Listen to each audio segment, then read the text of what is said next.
भारत चीन सीमा विवाद के बीच दो बड़ी खबर सामने आ रही है।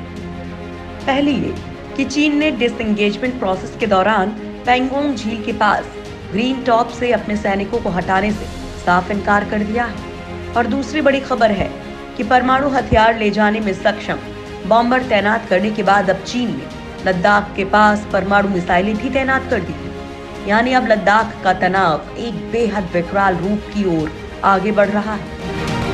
लद्दाख से सबसे बड़ी खबर, चीन ने भारत पर तैनात की परमाणु मिसाइलें। सैटेलाइट तस्वीरों में हुआ बड़ा खुलासा। पैंगोंग झील से पीछे हटने से किया साफ इनकार। दोस्तों, ग्रीन टॉप पैंगोंग के उत्तरी किनारे से निकला एक पठार है। ये इलाका उन जगहों में से है जहां पीएलए और भारतीय सेना की उच्च स्तरीय वार्ता के 5 दौर के बावजूद भी गतिरोध खत्म नहीं हो रहा है। चीनी सेना पीएलए द्वारा अप्रैल में किए गए कब्जे वाले क्षेत्रों से पीछे नहीं हटने के कारण अब युद्ध को लेकर आशंका तेज हो गई है। पीएलए के कमांडर्स ग्रीन टॉप पर कब्जा जमाना चाहते हैं क्योंकि इससे धन सिंह पोस्ट पर साफ साफ देखा जा सकता है, जो पैंगोंग झील के आसपास भारतीय टुकड़ी के मूवमेंट्स के लिए अहम जगह है। ग्रीन टॉप से पीएलए भारतीय सेना की पेट्रोलिंग पर निगाह रख सकती है। हालांकि कहा जा रहा है कि विदेश मंत्रालय और राष्ट्रीय सुरक्षा सलाहकार अजीत डोभाल दोनों के राजनयिक प्रयासों से ग्रीन टॉप गोगरा के पास पेट्रोलिंग पॉइंट 17A और डिपोंग मैदान के पास पेट्रोलिंग पॉइंट 13 पर विवादों को सुलझाने में मदद मिल सकती है। लेकिन इस बीच चीन ने पहले बॉम्बर और अब परमाणु मिसाइलों का जखीरा तैनात करने से उसके इरादों पर संदेह होने लगा है। सैटेलाइट तस्वीरों से खुली चीन की पोल। चीन ने भारतीय सेना से सटकर बड़े पैमाने पर अपनी परमाणु हथियार ले जाने में सक्षम मिसाइलें DF-26 तैनात कर दी हैं। सैटेलाइट से मिली तस्वीरों से पता चला कि चीन ने अपने शिनजियांग प्रांत के कोरला सैन्य ठिकाने पर DF-26 मिसाइलें तैनात की हैं।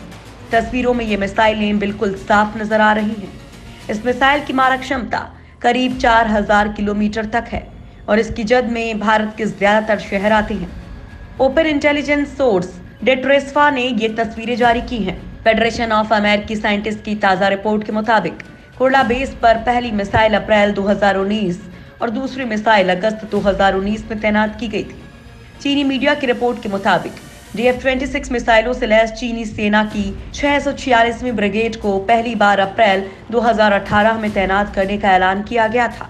इसके बाद जनवरी 2019 में चीनी मीडिया ने घोषणा की थी कि DF-26 मिसाइलों के साथ चीन के पश्चिमोत्तर पठारी इलाके, भारत से सटे जो इलाके हैं, उसमें युद्धाभ्यास किया गया है। अमेरिकी वैज्ञानिकों का मानना है कि भारत के मुकाबले चीन के परमाणु हथियारों की संख्या काफी ज्यादा है। चीन जल्द ही फ्रांस को पीछे छोड़कर दुनिया का तीसरा सबसे अधिक परमाणु हथियारों वाला देश बन जाएगा। चीन के परमाणु हथियारों की संख्या पिछले 15 साल में दोगुनी हो गई है। चीन अगले 1 दशक में इन परमाणु हथियारों की संख्या को काफी बढ़ाने जा रहा है। उन्होंने कहा कि चीन के बढ़ते परमाणु हथियारों से उनके पड़ोसी देशों की बेचैनी बढ़ गई है। क्या है DF-26 मिसाइल की खासियत? चीन की DF-26 मिसाइल की मारक क्षमता करीब 4000 किलोमीटर तक है और इसकी जद में भारत के ज्यादातर शहर आते हैं। चीन ने इसे लद्दाख से मात्र 500 किलोमीटर की दूरी पर तैनात किया है। ये मिसाइल अपनी दोहरी क्षमता के लिए दुनिया भर में कुख्यात है। DF-26 परमाणु और परंपरागत दोनों ही तरह के हथियार ले जाने में सक्षम है। इसकी इसी क्षमता के कारण दुश्मन को ये समझना मुश्किल होगा कि कौन सी मिसाइल परमाणु हथियार लेकर आ रही है। DF-26 की इस मारक क्षमता के कारण इसे चीन की गुआम किलर मिसाइल कहा जाता है। गुआम जापान के पास अमेरिका का नेवल बेस है। चीन ने साल 2015 में अपनी सैन्य परेड में पहली बार इस मिसाइल को दुनिया के सामने पेश किया था।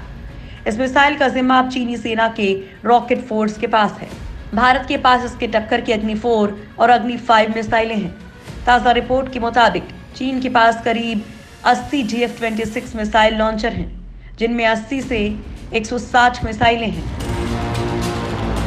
चीन तैनात कर चुका है बॉम्बर और क्रूज मिसाइल।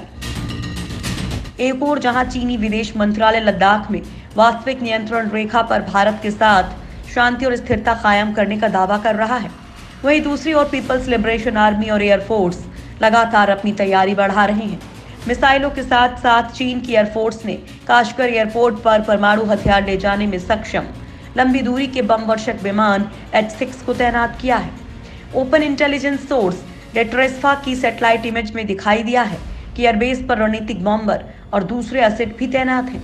लद्दाख से यहां की दूरी को देखकर आशंका जताई गई है कि भारत से तनाव के चलते तैनाती की गई है। सैटेलाइट तस्वीरों में दिखाया गया है कि इस बेस पर 6 शियान H-6 बॉम्बर हैं, जिनमें से 2 पेलोड के साथ हैं। इसके अलावा 12 शियान JH-7 फाइटर बॉम्बर्स हैं, जिनमें से 2 पर पेलोड्स हैं। वहीं 4 शेनयांग J-11/16 फाइटर प्लेन्स भी हैं, जिनकी रेंज 3530 किलोमीटर है। इसके साथ ही चीन ने KD-63 land attack cruise missile को भी यहां तैनात किया है। H-6 बॉम्बर से दागे जाने वाली इन मिसाइल्स की रेंज करीब 200 किलोमीटर है।